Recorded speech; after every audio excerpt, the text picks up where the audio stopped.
Est-ce que tu te fixes des objectifs? As-tu l'impression qu'ils t'aident vraiment à avancer dans la direction que tu as choisie? Bienvenue dans la Timonerie, le podcast où on parle gestion du temps, organisation et productivité pour les entrepreneurs soucieuses de leur écologie personnelle. Je suis Cécile, ancienne coach business. Mes années dans le monde de l'entrepreneuriat en ligne m'ont montré à quel point il était indispensable de rester à l'écoute de son rythme, ses envies et de son mode de fonctionnement pour avancer sans se cramer.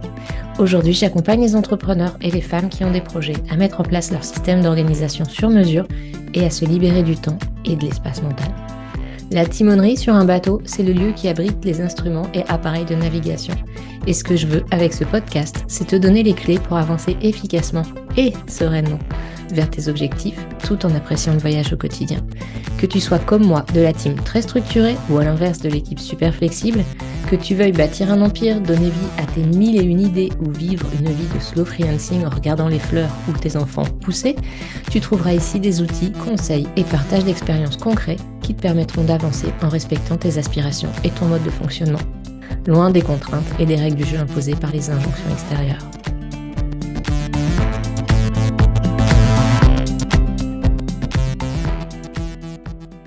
Hello et bienvenue dans cet épisode Carnet de bord où on va parler de comment se poser de bons objectifs vraiment utiles. Dans les premiers épisodes de ce podcast, j'ai évoqué les différentes casquettes que l'on doit porter en tant qu'entrepreneur, y compris en tant qu'entrepreneur de sa vie. La première chose à faire étant de prendre sa casquette de capitaine et de choisir le cap, la direction qu'on veut suivre, une sorte d'intention un peu générale. Comme par exemple, je vais être plus à l'aise financièrement, je vais être plus sportif, je vais avoir plus de temps libre et de sérénité. Je te mets les références en lien sous cet épisode si tu ne les as pas entendus. Ce sont les 4 premiers épisodes carnet de bord de la timonerie. Aujourd'hui, je voudrais évoquer l'étape suivante. Une fois le cap posé, on va enfiler sa casquette de navigateur ou navigatrice et s'occuper de fixer des objectifs. Parce que sans plan de route, on avance difficilement dans le bon sens. Ces objectifs sont comme les étapes, les escales sur le chemin qui nous emmènent vers la direction choisie. Ils sont l'aspect concret de notre vision ou de nos rêves. Et comme poser de bons objectifs est souvent problématique, je te propose 2 épisodes de podcast pour faire le tour de la question.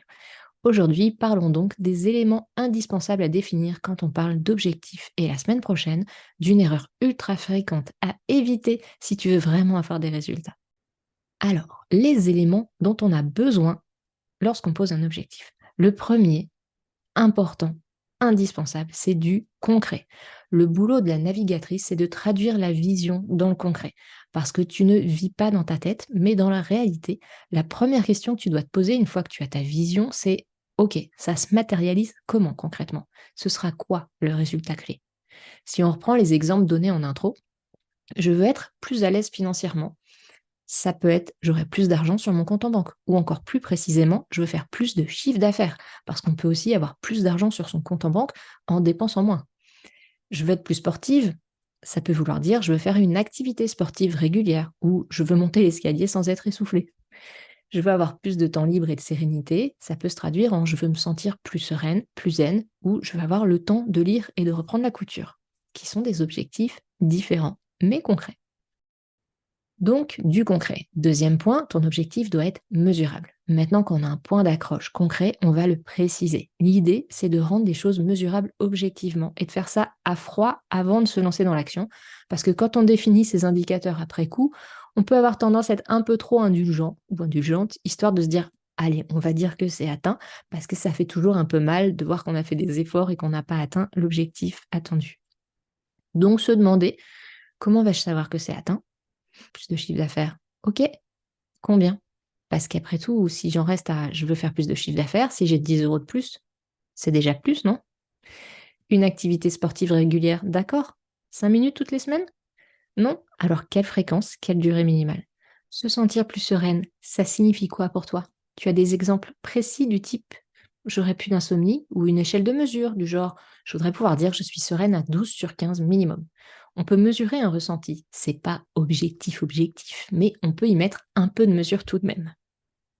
Et troisième élément dont tu as besoin, ton objectif, c'est une échéance. Quand on parle de poser des objectifs concrets, c'est vraiment comme si on s'adressait à un bon génie un peu tordu qui nous propose de faire un vœu. Il faut tout prévoir pour pas qu'ils ne profitent de nos oublis. Et donc, il faut fixer une échéance, se demander quand est-ce qu'il faut que ce soit atteint. Sinon, même quelque chose de bien concret et mesurable comme je veux faire 20 000 € de chiffre d'affaires hors taxe en plus pourrait être réalisé sur 10 ans. Du coup, ça marche ou pas? Alors, on met vite une date à cet objectif. Et enfin, 4e point, atteignable et motivant. La dernière question à se poser concerne le réalisme de l'objectif, parce qu'en vrai, on n'est pas face à un bon génie, mais à nous-mêmes et nos capacités, plus une bonne part d'imprévisible, bien entendu. Alors, est-ce que c'est vraiment faisable? Et en même temps, est-ce que c'est suffisamment motivant, voire un peu challengeant quand même? On me demande souvent comment ne pas se fixer d'objectifs trop gros. Pour moi, il n'y a pas d'objectif trop gros, chacun son niveau d'ambition, mais une temporalité à respecter et de l'objectivité à mettre sur là où on en est. Si tu pars de zéro, que tu as tout à apprendre, aucun fonds financier à investir, pas de réseau, peu de temps disponible, atteindre 200 000 € de chiffre d'affaires en un an, c'est peut-être pas réaliste. Mais si tu avais plus de temps, c'est possible. Si tu mets ton objectif sur 3 ans, par exemple, c'est possible. De même que c'est réaliste en un an, avec d'autres circonstances de départ. Si tu n'as aucune idée de ce qui est réaliste ou pas dans un domaine, parce que tu te lances dans ce domaine, demande à quelqu'un qui s'y connaît, qui est déjà passé par là pour voir ce qui paraît raisonnable et réaliste. Attention, quand je dis objectif trop gros, je parle bien de résultats qui ne seraient pas atteignables dans un temps imparti, comme par exemple je vais pouvoir courir un marathon d'ici 15 jours alors que je ne fais jamais de sport. Bon là, clairement, c'est un objectif trop gros. Je ne parle pas de mal prévoir le temps nécessaire à la mise en œuvre des actions. Comme par exemple, je veux m'entraîner à courir tous les jours, mais je n'ai que 15 minutes de dispo, donc à peine le temps de chausser mes baskets. Là, on est au niveau de l'action, des moyens à mettre en œuvre et pas de l'objectif. Ou alors c'est que c'était un objectif de moyens, ce qui n'est jamais un très bon objectif. Mais on parle justement de ça dans le prochain épisode. Je te rappelle donc les questions à te poser pour avoir de bons objectifs. 1. Comment ma vision, mon cap, mon intention se matérialise concrètement. 2. Comment vais-je savoir que c'est atteint? Comment ça se mesure? 3. Quand est-ce qu'il faut que ce soit atteint? C'est quoi l'échéance? 4. Est-ce vraiment faisable? Et en même temps, est-ce suffisamment motivant, voire un peu challengeant? Tu auras probablement reconnu, caché derrière ces questions, les fameux objectifs SMART. Un truc vieux, mais efficace, à condition de choisir le bon type d'objectif entre les deux, dont nous allons parler dans le prochain épisode. Merci d'avoir écouté cet épisode de La Timonerie. Si tu as des questions, des idées à partager ou si tu veux simplement discuter, tu peux me rejoindre sur le blog cecilebayer.com ou sur mon serveur Discord. Tous les liens sont disponibles dans la description de l'épisode. N'oublie pas de t'abonner sur ta plateforme d'écoute préférée si ce n'est pas déjà fait et laisse-moi une note ou un commentaire. Ton retour est essentiel pour améliorer le podcast et le faire connaître. Si cet épisode t'a été utile, n'hésite pas à le partager pour aider d'autres entrepreneurs à découvrir des astuces pour avancer tout en préservant leur bien-être. Prends soin de ton temps, il est précieux et je te dis à très bientôt pour de nouveaux partages dans la timonerie.